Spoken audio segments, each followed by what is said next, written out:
nice and simple. I'm gonna load up the highest rated of the week, and we're gonna read them, discuss them, judge them, all of that good stuff. So hopefully you find this video entertaining as well as relaxing. Let's get into it. Our first confession is the highest rated of the week with 16,000 upvotes. Am I the a-hole for not cooking breakfast for my niece and nephew? My sister, 34 male, moved into my house about 2 months ago with her 2 kids, 7 and 4 years old, after she ended a really bad relationship. I've always been an early-ish riser and like to get up and make myself some breakfast around 7 or 8 a.m. Nothing spectacular, just whatever I felt like that day. When my sister moved in, I realised quickly that she liked to sleep in. Some days she was up as late as 1 p.m. I gave her the benefit of the doubt since I knew how hard her breakup was for her. Since my sister slept so late daily, she wouldn't get up and take care of the kids. I got into a routine with my niece and nephew that basically whatever I cooked myself for breakfast, I'd make enough for them as well until the other morning. I woke up and had an urge to make huevos rancheros. The kids immediately started complaining that they didn't want that and wanted something different. I was nice and ended up making them pancakes, since it's not their fault. Their mum is really struggling. The next morning, I was making breakfast potatoes and eggs, but all I heard was, "We don't want that, we want something different." So again, I obliged. Finally, after 3 mornings of unwanted food critics getting a separate meal, I finally told them I'm no longer cooking 2 different meals for breakfast. If you don't like what I'm making, go ask your mum to get up and do it. So they went upstairs to wake her up, but she still didn't come downstairs until after 1 p.m. The kids immediately started complaining that I refused to feed them, and my sister was pissed. She started in about how they need to be fed by a certain time and a bunch of other things that she said to try and intentionally hurt me. I snapped and told her, "Look, I know you're depressed, but wake up and take care of your effing kids instead of expecting me to do it." She got quiet after that and is still giving me the cold shoulder, but I know she's expecting me to apologise. So let me have it. Am I the a-hole? No. Simple as. At the beginning of the story, I thought it was going to be that he literally never cooked for the kids and did breakfast for the kids, which would have been terrible, but it sounds like he'd been making them breakfast for some time and she was still sleeping in till 1 p.m. Also, side note, sleeping in till 1 p.m. Kids usually have lunch at 12, so she's oversleeping and not feeding her kids 2 meals of the day, which is insane. Yeah, she's depressed and whatnot, but there comes a point where she's just taking advantage of you. So definitely not, and you've got to draw the line somewhere. You've already been hospitable and letting her and her kids stay there. Prepared breakfast for them loads. That's insane, that level of entitlement. I get their family and whatnot, but still, not even a conversation to say, "Oh, do you mind doing them breakfast?" It's just, I'm struggling to get up. It's so easy to communicate, but no, definitely not the a-hole in my opinion. Okie dokie, next one. Short one here. Am I the a-hole for asking why they ignored the no dog sign? I, 33 male,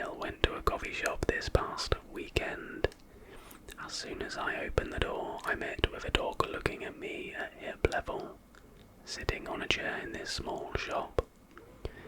The dog is indoors and the door had a clear no pets sign. I watched for a second.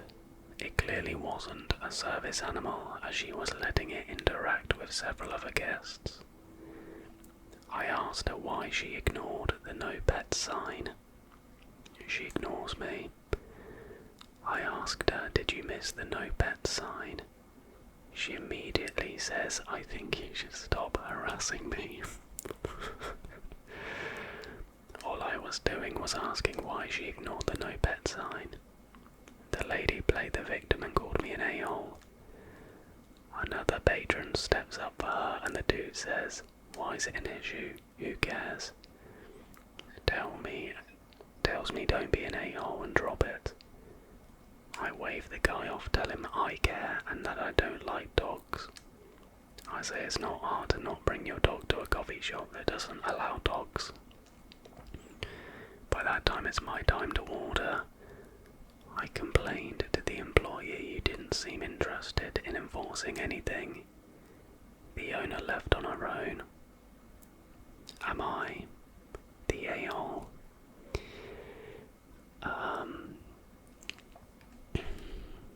That's a tough one, so most people have voted not the a-hole. My question is it that deep? Like, unless you're deathly allergic to dogs and go there because of the no pet sign, then great, but the way you asked her twice is a little bit, I laughed at, I think you should stop harassing me, but it's very aggressive. I think the way you asked, look, rules are meant to be followed, right?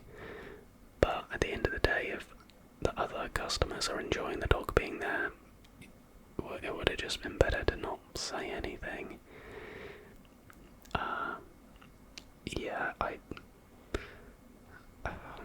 It's tough because, like I say, the rules are meant to be there, but it just came across a little aggressive, and it's not that deep. You're not going to get dog hair in your coffee, are you? Realistically. Am I the a-hole for choosing to go to my grandfather's funeral over my unborn daughter's 20-week ultrasound? My wife and I are expecting a baby girl due in November.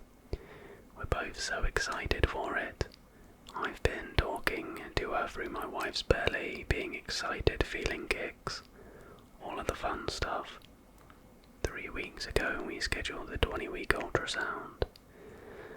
The last week and a half my grandfather's health had been slowly diminishing.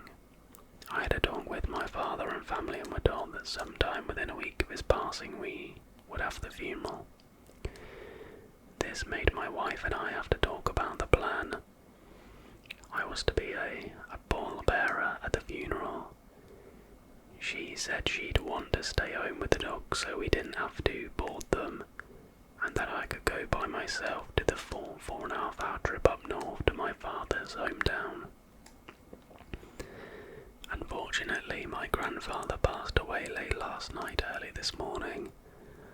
I called my father to make sure he was okay, which he was holding on as much as one would when your father passes away. But I was told the funeral will be held at 10 AM on Wednesday.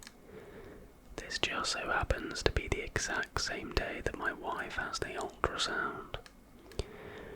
My wife is now upset that I plan to go to my grandfather's funeral instead of go to the ultrasound appointment. I said, well, we could FaceTime, but it's my grandfather. I know FaceTime isn't the same, but she said, yeah, but this is your daughter. Now she is mad and upset at me. I'm emotionally torn from this because I'm so excited for my baby girl, but also really sad about my grandfather. I just want to know if I'm the a-hole here. My wife's feelings are always going to be valid, but I feel like mine aren't being considered in this situation. I don't know. Yeah, straight away, NTA, not the a-hole. Like, you can have other ultrasounds. Very unlikely you can have another funeral. Literally the last chance to say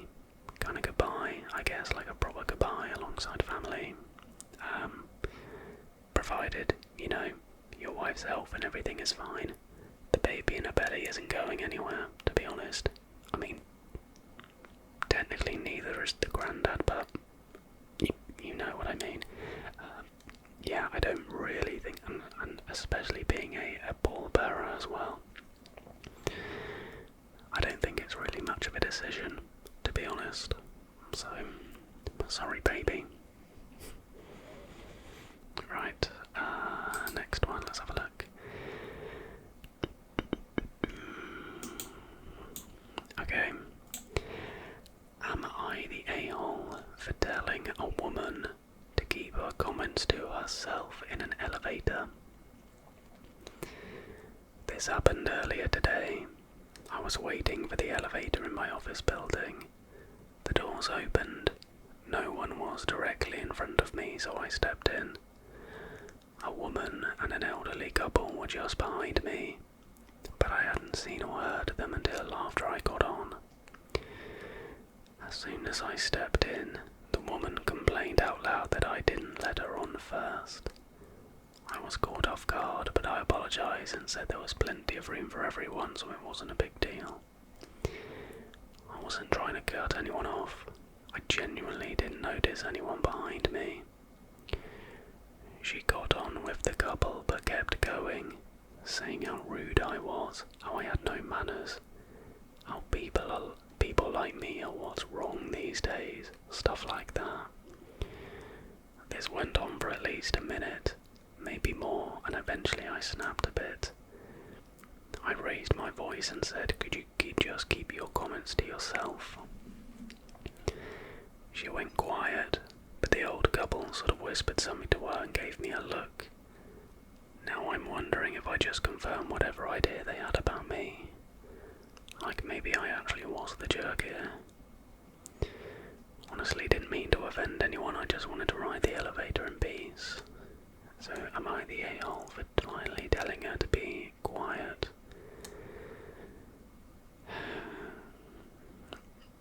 No. I mean, maybe you should have just explained a bit more that you genuinely didn't see it and sorry, and if she carried on. Thing is, I'd always go down the sarcastic route, as opposed to confrontational route, because that's just the kind of annoying person I am, but I'd have just been over friendly, like, oh, have a lovely, lovely day yourself.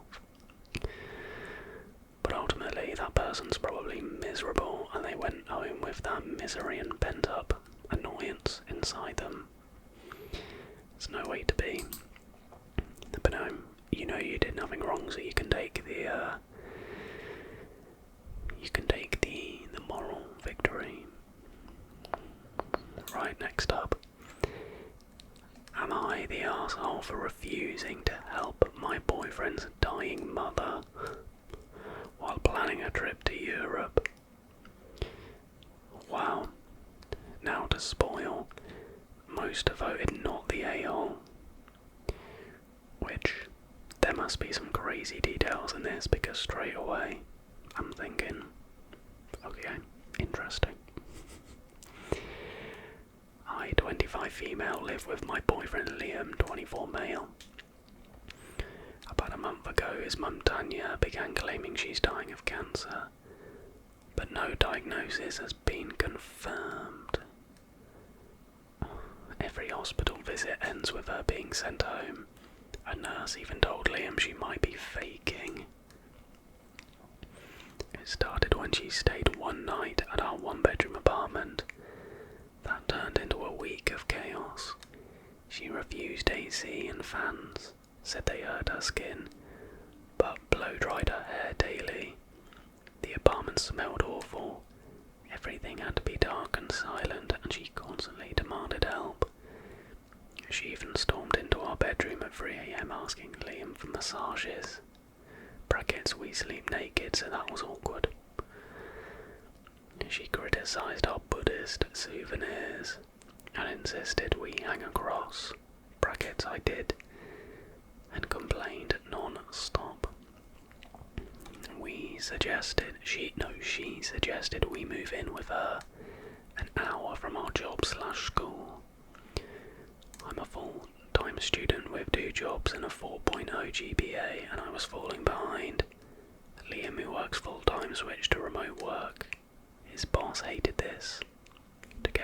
Tanya. Her health updates were always shifting. MRI cancelled surgery, then chemo postponed due to infection, then E. coli. Always a new reason, no clear diagnosis or paperwork. When her husband David, who funds her lifestyle, was away, she made us go to her house to get her jewellery because she thinks he'll steal it when she dies. We were supposed to take her to the ER right after, but we ended up staying 16 hours doing chores. I folded 420 clothing items, cleaned the whole house, and felt like an unpaid maid. Not a single please or thank you. She was stalling to go to the ER, and when we finally got there at 5 AM, she said she'd check herself in and send us home. 3 hours later, she called again, sobbing for help. She'd been rejected by the ER. I suspect she faked it. Liam and I have both been skipping meals, losing sleep, and falling behind at work to help her. He once said he's waiting for her to pass away so he can move to Europe. He's been forced to manage her divorce, lawyer meetings, and funeral prep. Meanwhile, David, who's paying the hospital bills and had been kept in the dark about all of this, sent Liam aggressive texts like "I call bullshit" and "don't show up at my house anymore," then later apologised.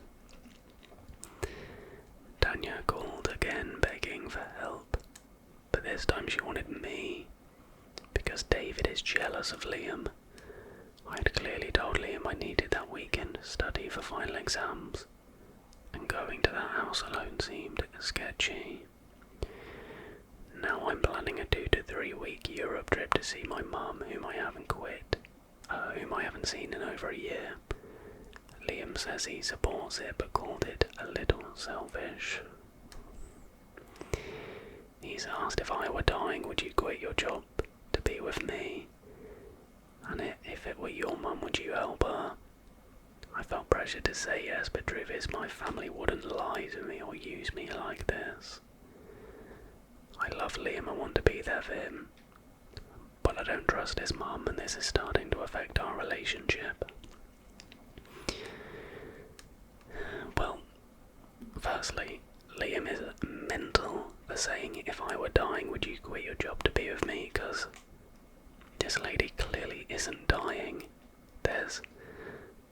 So that's the first thing, insane for saying that. Number 2, it's all well and good them saying, oh, they haven't had any paperwork or diagnosis, but she might have cancer, but there is seriously something mentally wrong with this woman. Why are they not addressing that and getting help for that?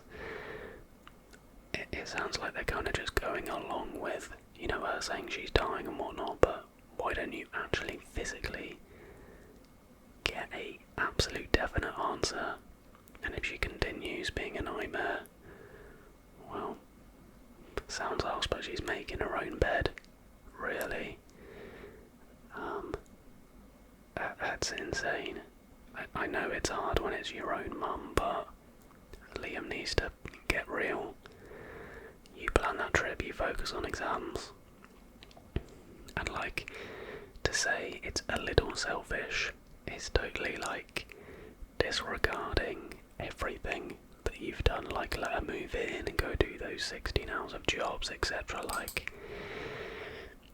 Insane thing to say, in my opinion. Am I the a-hole for asking my sister-in-law to rub sunscreen on my back when I have back acne? I, 31 female, have really bad back acne. I was going to the beach with my mum, my brother and my brother's wife. I don't know my sister-in-law very well, but she seems very sweet. She had offered to rub sunscreen on my mum.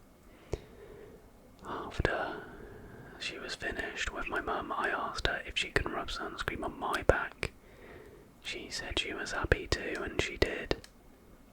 But that evening my brother confronted me. He said his wife has many issues, including social anxiety. He said she has a problem saying no. He said she told him how uncomfortable she felt putting sunscreen on my back. He told me it was inconsiderate of me to ask someone who's not in healthcare to touch diseased skin. She continued being very sweet to me and my mum. My brother seemed cold with me and he was very protective of his wife. Am I the a-hole?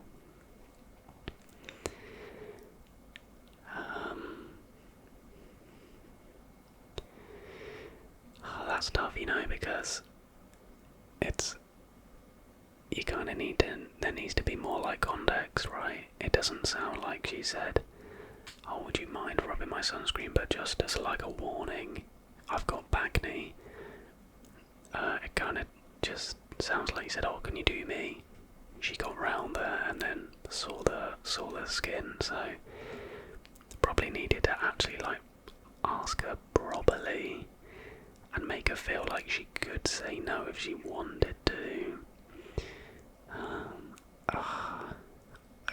I don't know. Diseased skin is a little harsh, though.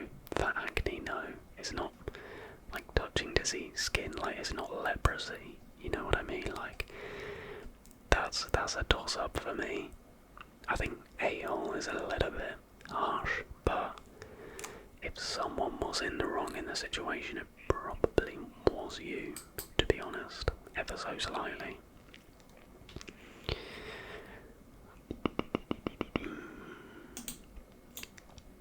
Next up, am I the a-hole for not sharing my groceries just because we live together?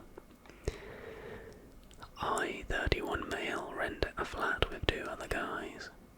We all agreed we'd buy our own groceries and label stuff. One of them keeps accidentally using my stuff. Milk, eggs, even my coffee. He always says I'll replace it, but rarely does. I stopped saying anything and just started moving my stuff into my room, mini fridge. Now he's calling me petty and says I'm killing the vibe. But I'm not his parent. Am I the a-hole for being territorial about my food in a shared house? No.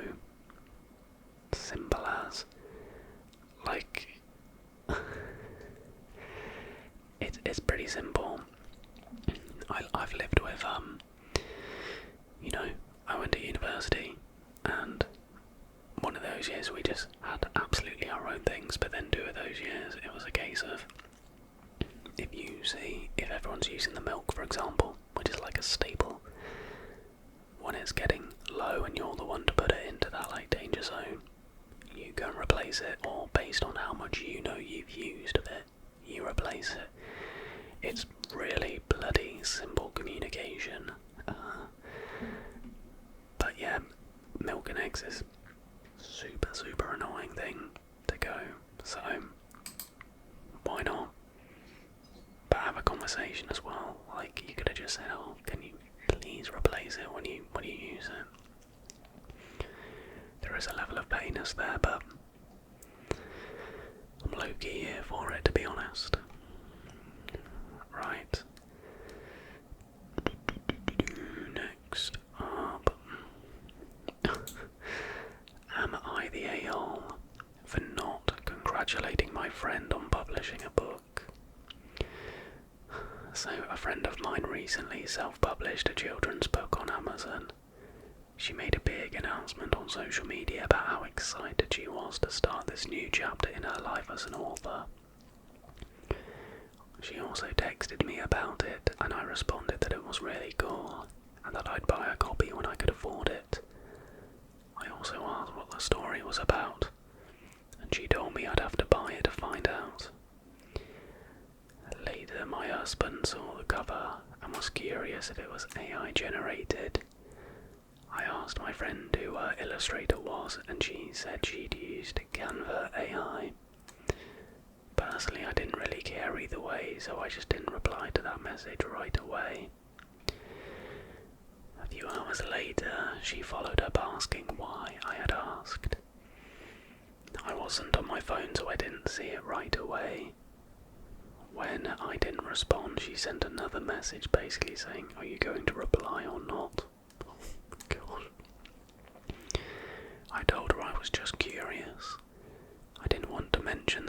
else thought it looked like AI, since I felt that would come across as rude. She then sent a long message along the lines of, "I already have one friend criticising my book, and then there's you. No congratulations, just asking about the artwork as if you're trying to find something negative. So why don't you be honest about why you're asking?" I replied, "Please calm down. I can't afford to buy your book right now. When people are proud of something, they usually enjoy talking about it, so I thought asking questions was a way to show I was interested." Good response. She didn't respond after that. Later, her husband, who I work with, mentioned that she was upset I didn't congratulate her. I have no choice but to be at their house soon for an overnight visit, and I'm already dreading any potential awkwardness. Should I approach her once I'm there, or just camp out in the guest room and hole up until the last minute to avoid any potential conversation? I genuinely wasn't trying to downplay her new book. The first thing that came to my mind was to ask questions to show support since I couldn't buy it. But now I'm wondering if I was intentionally dismissive. ETA, I hope I didn't unintentionally mislead, but when I looked back at our text, I didn't use the word cool, I said the story sounded funny.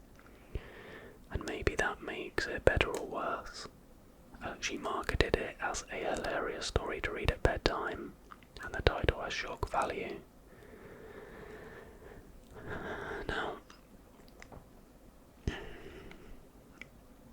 everyone's voted not the a-hole. I don't know about that, to be honest. Like you said, it sounds cool, but which is fine. But you could have just said, "Oh, congrats!" Like that must have been really fun or really hard. Like that's it, like a little additional extra bit, just saying, "Oh, that sounds cool." Like, "Oh, it sounds funny," or whatever she said. Like, it does show an interest, but it doesn't really show like an appreciation, I guess. Like, I'm not one for being super fake, but if someone wrote a book, I would still be like, "Oh, congrats!" Like that's amazing, kind of thing. Like, even if I wasn't going to buy the book, it's still like a fairly impressive, achievement, I guess. So I actually would say, yeah, you are. They've said about how, I asked if it was AI. That was my way of showing interest, but I think the friend is spot on. Like, it's like, it comes across like you were fishing to find a negative. So I disagree with the majority there. I think, yes, you're the arsehole. Am I the a-hole? I don't know why I alternate between saying it and not saying it, whatever. For refusing to go on a double honeymoon. No. And let's look at the facts. I, 33 male, used to be married to my best friend Callie, 33 female. I'm bisexual, she's a lesbian. We grew up in a conservative town in the deep south, where coming out wasn't really an option. So when we were 20 we got married. It was a way to avoid questions and stay safe. We moved out of state a few years later, got divorced soon after. There was no drama, we were always just friends, and we've stayed close. We still hang out regularly. I recently married my husband Miguel. A couple months later, Callie married her wife Bree. Both weddings were low-key, and while Miguel and Bree aren't close, they're friendly enough when we're all together. A week ago, Callie suggested the four of us take a trip together as a kind of double honeymoon. She thought it would be meaningful since we've known each other for so long and have been through a lot together. She had a couple destinations in mind and said it could be fun to celebrate this new chapter side by side. I told her I appreciated the thought, but Miguel and I weren't really comfortable with that. We're planning a small trip for just the two of us, and we'd rather keep it that way. It's not personal, it's just something we want to experience privately.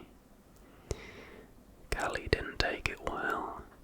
She said it felt like I was distancing myself now that I got what I wanted, and brought up how we had each other's backs for years. I told her I didn't mean to hurt her, but I think we're allowed to want our own space as a couple. Now things are a little tense. Bree messaged me to say she gets it, but Callie's upset and feels like I brushed her off. I'm wondering now if I was too blunt, or I should have handled it differently. Am I the a-hole for not wanting to do a double honeymoon? Well, no. Basically, absolutely no. I think it speaks volumes of Callie that she doesn't want to have a honeymoon, just her and her partner. Firstly, I think that's strange. A honeymoon is meant to be like a sacred, romantic time for you to, celebrate your wedding, to committing to each other essentially forever. You don't share that with another couple, that's weird. What maybe this person should have done is suggest going on a holiday, the four of them, after, just not a honeymoon. Saying, oh yeah, that sounds like a lovely idea, but, me and my partner have this idea, we want to keep it, just us two as it's the honeymoon, but yeah, let's celebrate together after. And found a compromise, I guess. I think that's going to do it for tonight. For no other reason than I am so tired. But that was fun. I always really enjoy this Reddit thread, and I think it's got like 21 million followers or something, so it will never die. And that's the beauty of it. People are always getting in crazy situations. I always have to remind myself that these are real people, allegedly. Like, this stuff happened. I think that's the charm of it. So that is going to do it for tonight's video. I really hope you did enjoy it. If you did and you are able to, then please give this video a like and subscribe if you're new. And until the next video, everybody,